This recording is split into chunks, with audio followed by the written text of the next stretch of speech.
Harris Faulkner. My co-hosts, Emily Campagno, Kaylee McEnany.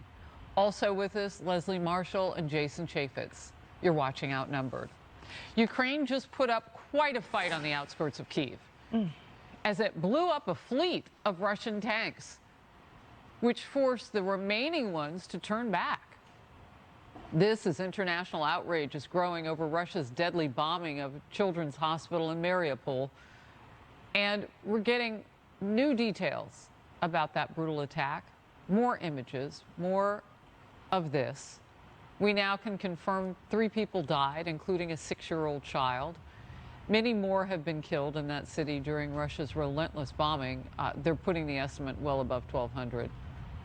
Imagine that. In one city. I want to straight away go to Leslie Marshall and Jason Chaffetz. Leslie, we'll start with you. I mean, so much has changed for the conditions on the ground now because we are not stepping in at Poland's behest just to give them the go-ahead to go do something. We're telling them don't go help. Well, we're not telling the Poles not to go help because Poles, Americans are on buses on the ground at the border sneaking into Ukraine. You know what I mean? MiG-29s. I'm not talking about. Right. I'm not talking about humanitarian help. I'm talking about the help. I'm getting to that. Yeah, that's what I mean. Yeah. No. I'm getting to that. Sorry, my earpiece just fell out. I'm getting to that. I trust our Pentagon because they are calling the shots for the greatest military in the world, the United States military, and it's not just the United States who are saying, wait, Poland. There are a couple of reasons for this. One, to transport, you are entering airspace that Russia would perceive possibly as us, and not just us, but our NATO allies, starting a war that could end up becoming a World War III, if you will. And in addition, these particular aircraft, the Ukrainians are not trained in that, and they would have to be trained, and there isn't the time to do that. So there's logistics. They're saying it's not tenable, but it's not just the United States and our Pentagon. This is not just Joe Biden going no. This is the Pentagon advising no, and our NATO allies as well. And Poland recognizes that. Leslie, we have now a sort of confirmation that the Russians have been using vacuum bombs, dumb bombs in Ukraine. But President Zelensky says that Putin's threat of nuclear war he called a bluff that shows that nothing else is working. Your take? I'd have to say that, you know, from everything I read on the experts regarding Vladimir Putin, that he certainly would not stand back from nuclear weapons. And I agree with Jason on chemical weapons and other biogerm warfare, because this is a man who will stop at nothing and who wants to upset the world order. In the last segment, you know, Jason had spoken to the people of Russia and what they're being told. Harris touched upon that as well. I interviewed somebody on the ground there the other day. Here are some things the Russian people, are being told. One, we're not blowing up nuclear facilities. We're putting the fire out. 2, the Ukrainians are bombing their own hospitals. 3, those are actors, not real people you see bleeding or fleeing. And 4, this is fake news. Neo-Nazis are doing all of this. So I cried when I saw what Harris talked about, that man who's in Ukraine saying, Dad, they're bombing us. And his father was so brainwashed by this negative propaganda. Remember, they also have propaganda that we are creating these type of weaponry within Ukraine. And that is absolutely false. Vice President Kamala Harris faces a big diplomatic test during her trip to Poland, especially since the United States just nixed the Polish plan to send fighter jets to Ukraine. And she was asked about that today during her joint news conference with the president of Poland, but she seemed to dodge the question. What kind of alternative plans does the United States have to get materials to help Ukraine defend itself, especially now that you have declined Poland's offer on jets? I want to be very clear. The United States and Poland are united in what we have done and are prepared to do to help Ukraine and the people of Ukraine. Full stop. Well, they've not been united when Poland came out with a totally different plan, then rebuffed by the White House. But I want to take us down a brief walk down memory lane. Listen to the Secretary of State, Antony Blinken, asked about this on Sunday. Leslie, what changed between Sunday and Tuesday?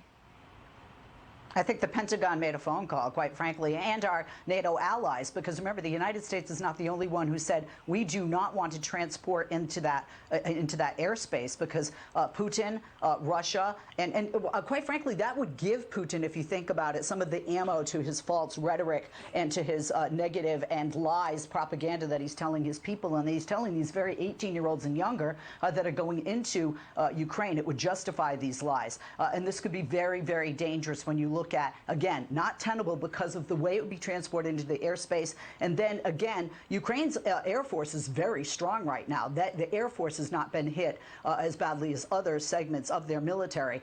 Not saying that we're not going to send more. And one more thing, I agree with what Harris said earlier, is you don't show them your cards. You know, you can have some intelligence, but you don't say this is what we're going to do and we're not going to do. And I think that the vice president was doing just that, because there's a lot going on with our allies, Poland included, I would imagine forthcoming, that we, the people, aren't aware of as of yet. The Biden administration skirting responsibility for rising prices. Inflation surging a whopping 7.9% in February and pushing prices to highs not seen in 4 decades. Meanwhile, gas prices have also exploded. The national average is now $4.31 a gallon, up from $2.81 a year ago. That's a 59-cent increase in just a week, and 84 cents above last month. The White House, though, refusing to take any responsibility, going so far as to release this video blaming high gas prices on Russia. The reality is that Russia is one of the 3 largest oil producers in the world. And the fact that they have started this conflict, invaded a foreign country, and they are such a big producer of oil in the world is the reason why the global oil markets are disturbed right now and why your gas prices are going up. Leslie, they're calling it the Putin gas spike, and while certainly, you know, it has changed global energy market, the Russia situation, as Psaki has said before, facts can be inconvenient, and in this case, I think facts are inconvenient for the White House. Let's pop up this chart, which clearly shows gas prices were on the rise long before this happened. You can see it there. They were on the rise. Yes, what is happening in Russia contributed. But this was long before this war began. It was the start of Biden's presidency. Leslie. Gas prices actually have been on the rise. Inflation actually has been on the rise prior to the Biden administration. Highest it was when he came into office in over a decade. If we look at gas prices, though, during the Trump administration, and I am a liberal Democrat, when people were blaming the former president for the increase in gas prices at that time, I actually said, no, he is not to blame, and nor is Joe Biden now. The reason for that is the price of oil is decided on the global market. The United States doesn't make that decision. And although people will talk about drilling or things like Keystone Pipeline, that would not, especially currently, bring down the price. Russia and what they have done with their invasion, and most recently what the Biden administration has done with banning Russian imports of oil, gas, etc., that is certainly, and he said, the president said, this is going to affect us even more so at the pumps. Fortunately, 7 in 10 Americans say we're willing to pay more to support the people of Ukraine and not to take anything